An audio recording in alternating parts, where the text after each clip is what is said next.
Bomba, bomba. Cascalho. Bomba agora, Lombardi. Babado. Denilson versus Belo. Enche a tela aqui com essa... Olha só.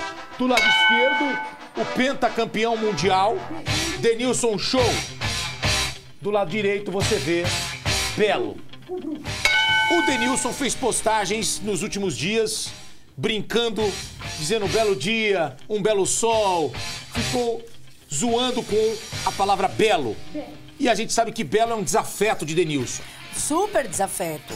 Os dois, olha, não convidem os dois pra sua festa, pra o seu nada. Eles têm uma briga na justiça. Isso. Eles têm uma confusão entre os dois.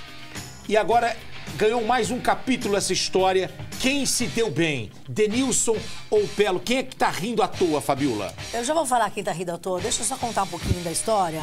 Ó, o Belo está devendo um dinheiro aí pro Denilson. A dívida estaria em torno de 5 milhões e 800 mil reais. Só isso. Né? Juntando juros, tudo. Porque na época do grupo Soweto, o Denilson entrou com sociedade no grupo, aí o Belo saiu, e aí agora o Denilson cobra o Belo de uma dívida. Me paga o que você me deve. Vive colocando nas redes sociais. Me paga, paga o que você me deve. Abertamente o Denilson cobra ele publicamente. Cobra publicamente. Vai lá no Facebook, no Instagram, no Twitter e cobra. Me paga, Belo. Só que o Belo ficou ofendido com essas cobranças dele publicamente.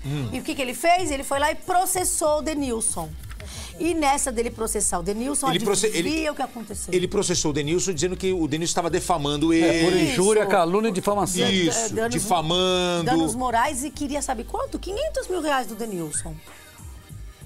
Nesse processo, ele falou, o Denilson, advogado dele, tá foi lá... Tá prejudicando a imagem do Belo. Tá prejudicando a minha imagem, você vai ter que me pagar uma indenização por danos morais, eu quero 500 mil reais. O Belo foi lá e processou o Denilson. Processou e pediu 500 mil reais. E aí? E aí que ele perdeu. O Belo perdeu? O Belo perdeu. O Belo perdeu porque a justiça não aceitou o processo.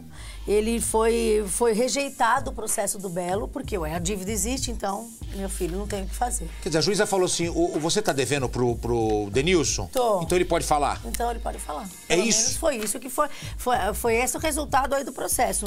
Não aceitaram, a justiça não aceitou, rejeitou o processo do Belo e ainda ele foi condenado a pagar... As custas do processo. As custas do processo e mais 50 mil pro Denilson agora. Caçarola! Vai ter que pagar. É exatamente isso. Entendeu? Vai ter que pagar pelo menos aí já... E aí vamos ver se eles fazem um acordo aí dessa dívida, né? Olha o post ali, ó. Mostra aqui, Rogerinho. Olha o post ali, Fabiolinha. Esse foi o post do Denilson que ele colocou na rede social para dar indireta pro Belo. Justiça seja feita. Justiça feita. Obrigado aos responsáveis pela decisão. Meu pai e minha mãe diziam, filho, ande no caminho correto e assim vou levando minha vida. Verdade veio à tona. Belo final de semana a todos. Olha. Esse Belo foi pra consultar o Belo, né? Sabe que o Denilson tem um problema sério com ele que aconteceu com ele? Quando ele foi vendido pro Betis, que era a maior transação, na época o empresário dele passou a mão em grande parte do dinheiro dele. Ele falou isso, eu já ouvi ele falando.